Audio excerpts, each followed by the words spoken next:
Okay, let's go over some incident reports from Norfolk Southern. So these are kind of interesting. This one is dated the 4th. Let's see here. Damage assessments began at 1500 with members of SPSI and NS Hazmat updated card data and condition gathered until conditions worsened, prompting evacuation of hot zone. Remote video feed being established to keep eyes on VCM cars. Police gathering data on evacuated area still needing to be cleared.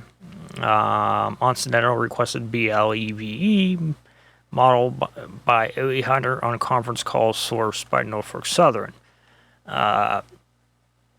Continuous monitoring of the site and spill containment by HEPACO and VirusServe. Booms repositioned in Sulphur Run, aeration pumps in service.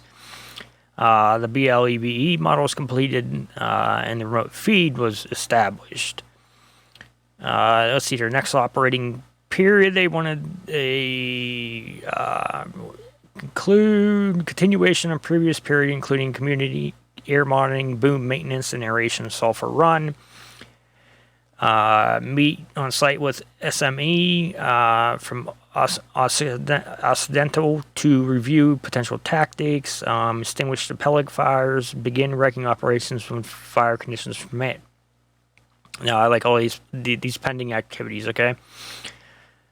Complete firefighter operations, mitigate vinyl chloride issue, allowing evacuation to be lifted. Complete site wrecking operations, complete restructuring of rail lines, resume train service on both lines, remediate impacted soil, complete product recovery and aeration of Sulphur Run, restore site impacted by derailment.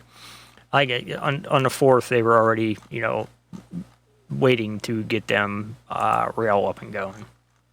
Let's see what we got on the 5th.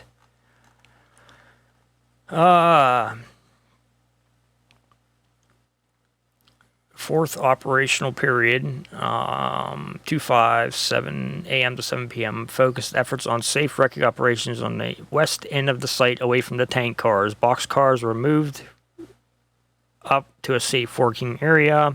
They continued the damage assessment on the VCM cars. Groundwater remediation continued. Let's see here. Evaluation logistics review and revise as needed. SMEs on Occidental on site to review chemical behavior in cars. No, like this is the 5th. Okay, remember this. Meet with local officials to explain potentials with VCM cars and changing conditions warranting vent and burn operation tactics. Norfolk, NS contractors and Hazmat began extensive car temperature reading every hour and noted on attached spreadsheet. Wrecking continued on the west end and began on non-Haz cars on the west end to force space for vent and burn operation. Site prep work began overnight for vent and burn with arrival expected of demo experts for planned events on 2/6/23. Let's see here. Work with local officials to stay in communication on evacuation consideration for public and continued air monitoring for public safety and worker safety. They have pictures down there. Let's go to the 6th.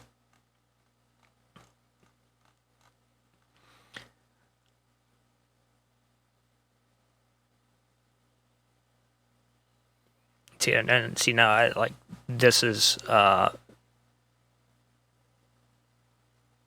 they have not only car number 803770, now we have 80179, which we have no really accurate information on. So let's see here. They're gonna prep for the demo of the 5 cars. The boom and diking of trenches for product contamination, as well as north side removal of combustible materials behind Blaze Industries. Continued site prep work, including unmanned master streams providing radiant heat protection on the properties to the south side of the wreck area. Ongoing remediation with the redundant collection points and overflow dams and runoff streams leading to Sulphur Run with supervision by ENV Ops. PAR was taken at 1500 for all agency contractors operating within the site. 1635, the flares were lit in the containment pit with demo charge lit at 1637. Post-demo. It was noted that cars 80179 and 80370 showed visual, okay, right after they exploded, showed visual confirmation of active polymerization noted by extended release 2 minutes from the vapor space hole versus the other three cars, and distinct solid product release entrailed in the plume. So that's where that guy stated that when the explosion went off, he seen white flakes, and that's how he said it was starting to polymerize because of the white flakes he seen. 2 hours post-blast at 18:30, unmanned monitors were shut down with contained fire continued in pits. 2100 hazmat requested a flyover by the state police chopper with IR imaging to show continued small fire continuing in pit with extensive fire still exhausting from within the VCM car and small spot fires of other products and combustibles throughout the east and wreck site. CTH continued roaming monitoring with 3 static locations, reported no above normal background. Let's see here. 0600 safety briefing by wrecking contractors and TN to plan initial wreckage of 4 VCM cars on each side. On the east side, with the continued wrecking of the remaining cars. Contractors supported with manned hoses in area with vapor suppression using VersaGuard foam and ground spray as vapors and spot fires arrive. They will be supported with a acrylic killer mixed in solution in line for hand line once arrives on scene. Soil pile location for the contaminated dirt identified with a poly laid for piling and potential to be hit with acrylic killer to diminish off gassing. Conversion with local authorities to release unified command and draw down external resources from Norfolk Southern in effort to decrease the footprint in the community and turn this into an NS-only operation. Imagine that. I mean, some of these photos of these vet and burns, it's just spectacular.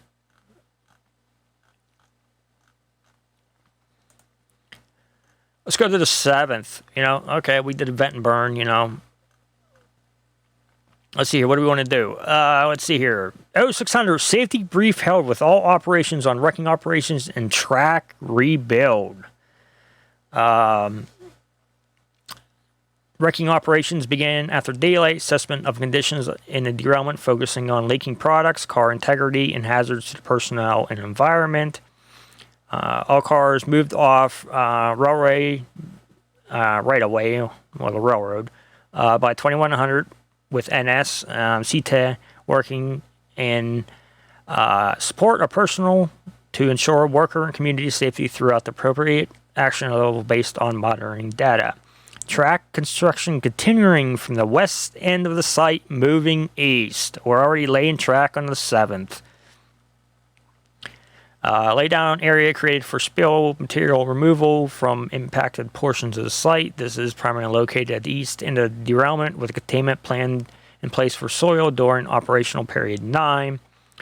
During movement of final non-hazmat hopper car to the north, it was noted to be contained in fire posing risk of flash to personnel should it be ripped open in an uncontrolled condition. The hopper was vented from the top and allowed to burn freely until the contractor suppression ops could reposition for a knockdown of the fire in the car.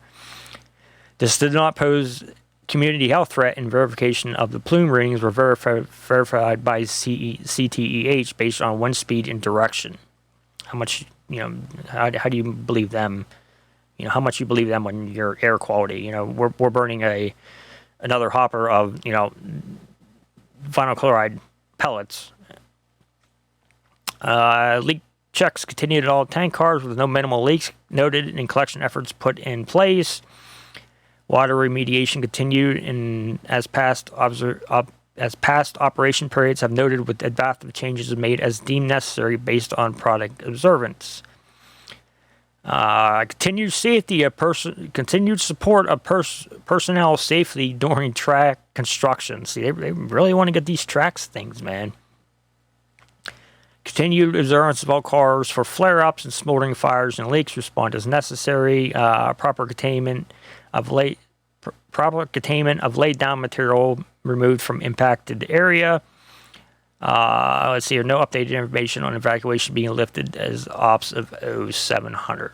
We don't get no pictures with this one. Oh. So you see how quick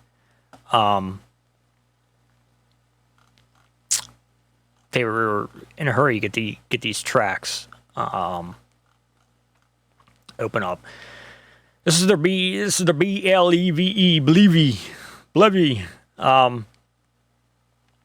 This is if we had a detonation, if the car itself detonated. I mean, overall, most of the damage